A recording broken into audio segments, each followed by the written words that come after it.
नीच आदमी अपनी आदत में सुधार नहीं करता। जैसा हमने कल बताया था, जिसकी आदत जैसी बन जाती वैसी बनी रहती है, सुधरती नहीं है। आदत वाला आदत नहीं छोड़ता। जैसे चुगल से मन की बात कहो, पर चुगलो कदम नहीं चूके।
तो उस चुगला को ये बात बिल्कुल अच्छी नहीं लगी, चुपचाप उठा चला गया और छोटी से जाके बोला, महारानी तुम्हारा तो घर में कोई सम्मान ही नहीं करता। तूने कैसे जाना? जाना थोड़ी, आंखों से देखे आ रहा हूं, आंखों से। महाराज का प्यार तो उस बड़ी रानी से जो खेतों पे रहती है। तुम्हारा लड़का जमीन पे ऐसे खड़ा जैसे मानो उसका दुनिया में कोई नहीं। और वो दासी का लड़का महाराज की गोद में बैठा, मुझसे तो देखा नहीं गया, मैं चुपचाप धीरे से निकल आया। जो ये बात कही है, कौन रोकने वाला है? छोटी रानी को भागी और दरबार में जाकर के ध्रुव को गोद से उठाया, दूर फेंक दिया और गाल पे तमाचा दिया। कभी तेरी इतनी बड़ी हिम्मत जो तू राजा की गोदी बैठ गया? तेरी किस्मत में राजा की गोदी कहाँ है ध्रुव? क्योंकि तू दासी का लड़का है। और बोली,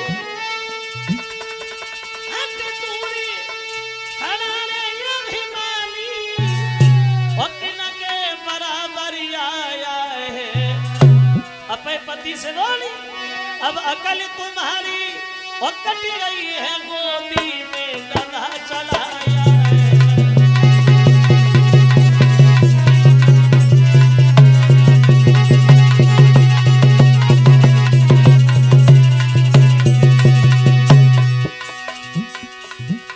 किस्मत नहीं है ध्रुव जो गोदी में राजा की मिले, और किस्मत तेरी इसलिए नहीं है क्योंकि तूने भजन नहीं किया।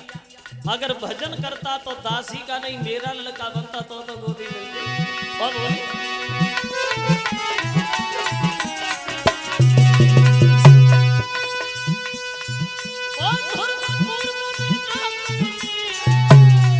थोड़ा भी भजन किया होता तो उत्तम के बदले तूने मेरी कोख से जन्म लिया होता।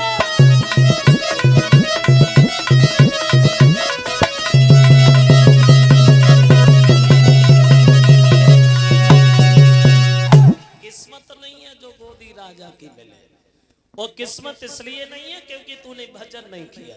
और भजन करता तो दासी का नहीं मेरा लड़का बनता तो तुझे गोदी मिलती।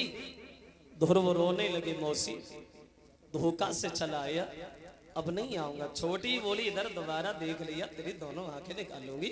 जा चल दिए ध्रुव रोते हुए। और देखो वैसे हमारे दिमाग से उसने ये सच कहा कि तूने भजन नहीं किया इसलिए तू दासी का लड़का बना। और देखा भी होगा आपने, जो हमारे बड़े बड़े लोग यहाँ बैठे हैं, इन्होंने देखा होगा ज्यादा पैसे वाले घर में जन्म हर किसी को नहीं मिलता। दौलत वालों के घर जन्म हर किसी को नहीं मिलता। खुद ही देखो जो लोग करोड़पति हैं, इन्हें ये नहीं पता मेरे घर में पैसा कितना है। उनके घरों में देखो अगर किसी के एक है तो किसी के एक भी नहीं है, और किसी के एक है भी वो किसी के काम का नहीं है। कोई अंधा है, कोई बहरा है, कोई पागल है, और जहां घुटना ना है पूजा तुम्हारा भगवान के दया से लाइन लगी है। तुम हंस रहे हो साची गए, यानी बड़े घर में जन्म हर किसी को नहीं मिलता। ध्रुव रोते हुए चले अपनी माँ के पास। माँ ने जब अपने बच्चे को देखा रोता हुआ तो गोद उठा लिया। ध्रुव रो रहे हो, क्यों रोए? इधर से जब तुम गए तो दोनों भाई हंसते हुए गए, और उधर से आए तो रोते हुए आए। क्यों रोए ध्रुव? क्या तुम दोनों भाइयों में प्रेम नहीं है? क्या तुम दोनों भाई एक दूसरे में झगड़ा करे आए? क्यों रोए ध्रुव? तो ध्रुव कहने लगे मैया उत्तम भैया मुझे बहुत चाहता है। आज जब वो पिताजी के दरबार में मुझे लेके गया, बबुला ने आदर से मैया मोई गोद में बैठा,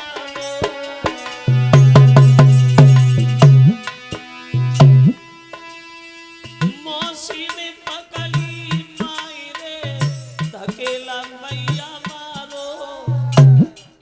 ए माँ, पिताजी ने मुझे देखा तो गोद ले लिया, पता नहीं मौसी कहां से आ गई।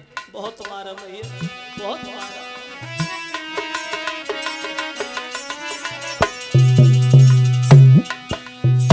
तो माँ ने जवाब दिया बेटा मौसी ने मारा तो तुम रो क्यों रहे हो? अरे मौसी भी तो माँ होती है ना, मार दिया छोड़ दो। तो ध्रुव कहने लगे मैया हमें मौसी के मारने का कोई दुख नहीं। अगर मौसी हमें जान से भी मार देती तो मैं एक शब्द नहीं कहता, लेकिन चिंता एक बात की लगी है भैया, मेरी माँ तब बचन ने कलेजे छोले, मोई मौसी को दुख नाए पिता नाए मोह से बोले। मेरी माँ तब बचन ने कलेजे छोले, मोई मौसी को दुख नाए पिता नाए मोह से बोले।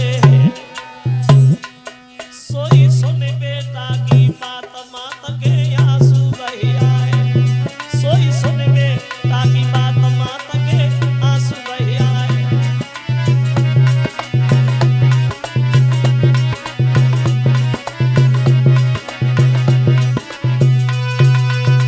ध्रुव ने उत्तर दिया मैया हमें ये दुख नहीं है, दुख तो ये है कि मौसी हमें मारती रही, पिताजी बोले क्यों नहीं? उसने मुझे मारा, लेकिन पिता ने यह भी नहीं कहा तू इस निर्दोष को क्यों मारी, इसका कोई दोष नहीं, सिर्फ ये बता पिताजी खामोश क्यों बने रहे। माँ ने सुना तो माँ के भी आंखों से आंसू निकल आए। ध्रुव अगर वो तुम्हारे पिता होते तो तुम्हें जरूर बचाते। अगर तुम्हें पिता की गोद अच्छी लगती है तो अब इस पिता की आस छोड़ दो, और हो सके तो किसी दिन परम पिता परमेश्वर की गोद बैठना, भगवान की गोद बैठना।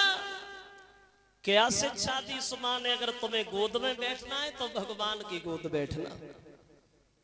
और देखो वैसे बच्चे का भविष्य बनाना और बिगाड़ना ये सिर्फ माँ के ही हाथ होता है।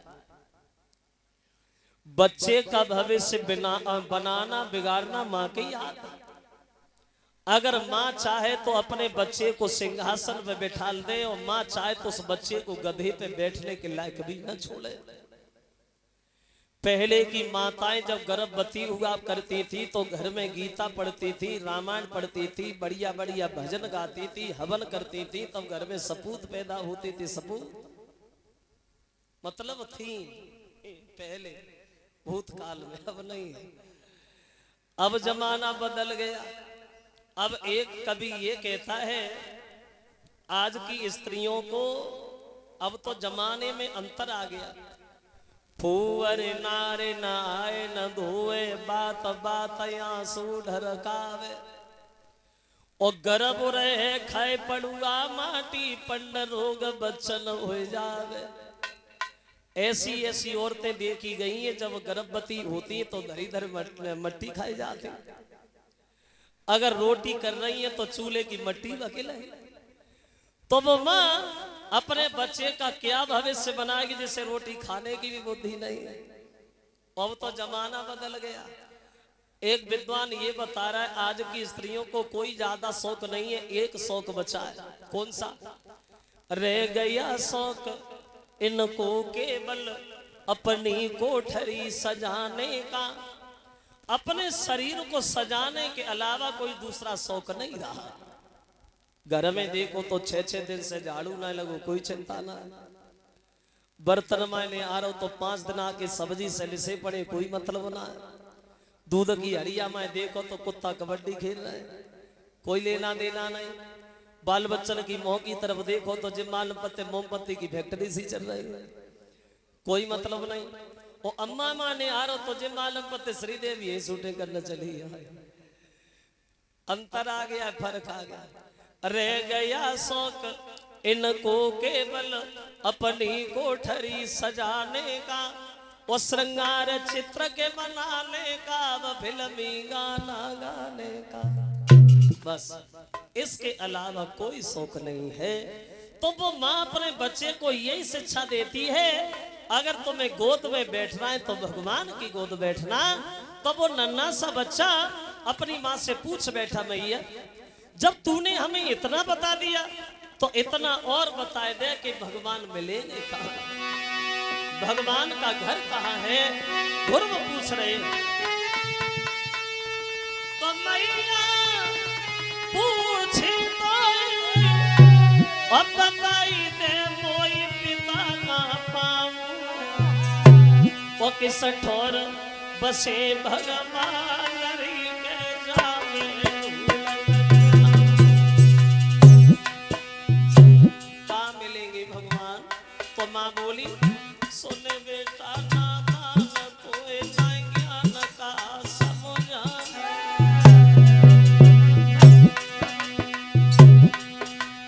हर जगह राम मौजूद वेद बतला। मेरे लाल भगवान के लिए कोई जगह खाली नहीं है। और बोली भक्त कहता है मुझे राम चरण प्यारा है, राम कहते हैं मुझे भक्त भजन प्यारा है। रजनीश कहता है प्रभु तेरा ही सहारा है।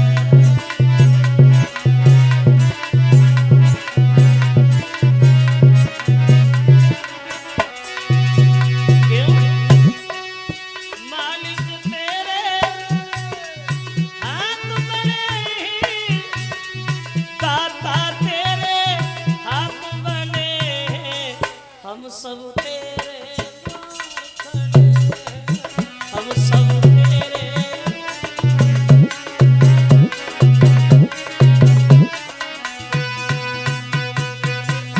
तो माँ अपने बच्चे को समझाने के लिए कह देती है बेटा जब तुम बड़े हो जाओ तो वन में जाना, वहीं भजन करना, तुम्हें दर्शन भगवान के जंगल में होंगे। तो ध्रुव बोले मैया इधर उधर काय को घुमा रही है? अरे सीधी सी ये क्यों नहीं कहती कि भगवान जंगल में रहते? और रही बात बड़े होने की तो मैं तो बड़ा हो गया, मैं तो आज ही जाऊंगा और आज ही दर्शन करूंगा।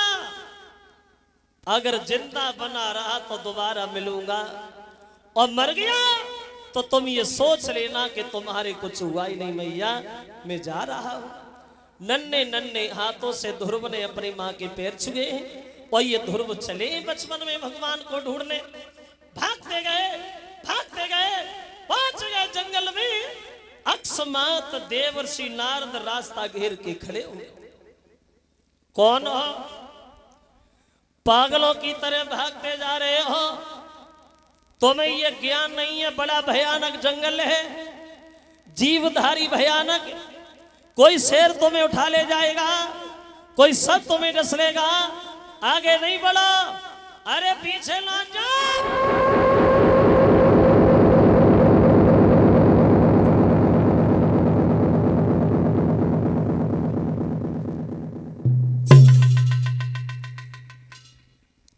ध्रुव खड़े हो गए, बोले बाबा जी मैं तो भगवान को ढूंढने आया। तो नारद हंसने लगे, भगवान भगवान बुद्धि खराब हो गई है तेरी। हजारों महात्मा मर गए तपस्या करते करते भगवान के लेकर, फिर भी दर्शन नहीं हुए। और तुम ऐसे भागते जा रहे हो जैसे भगवान कहीं जंगल में बैठे, भाग के पकड़ लेकर चुपचाप लौट जा, मर जाएगा। बुद्धि खराब मत कर। और बोले अरे लाला मेरे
आगे बढ़ोगे तो मर जाओगे, और मर जाओगे तो हम नहीं रोएंगे, लेकिन तुम्हारी मां जरूर मर जाएगी। ध्रुव घर जाओ, ऐसे दर्शन नहीं होंगे भगवान के। तो ध्रुव बोले बाबा जी बुरा तो नहीं मानोगे, एक बात बोलूं, हाँ तुम भगवान के भक्त तो हो, लेकिन भगवान के भक्त नहीं हो। मैं तुझे ढोंगी दिखाई दे रहा। बोले बाबा मैंने कब कहा तुम ढोंगी हो, लेकिन मेरी मां ने कहा है भगवान बड़े दयालु। जब कोई शेर हमें खाएगा, जब कोई सर्प हमें डसेगा, तो क्या भगवान देखते ही रहेंगे, हमें भाग के बचा लेंगे। बाबा भाग के। और जो नारद ने ध्रुव के ये शब्द सुने तो गोद उठा लिया, धन्य है मेरे लाल, इतना अटूट विश्वास भगवान के नाम पे। तो अब हमें यकीन हो गया तुम्हें दर्शन अवश्य होंगे ध्रुव, क्योंकि विश्वास में ही भगवान होते। एक बात बताओगे ध्रुव, क्या तुमने अपने गुरु किए? तो ध्रुव बोले बाबा जी ये गुरु क्या होता है मैं तो जानता नहीं। बोले बिना गुरु के दर्शन नहीं होंगे, गुरु बहुत जरूरी है।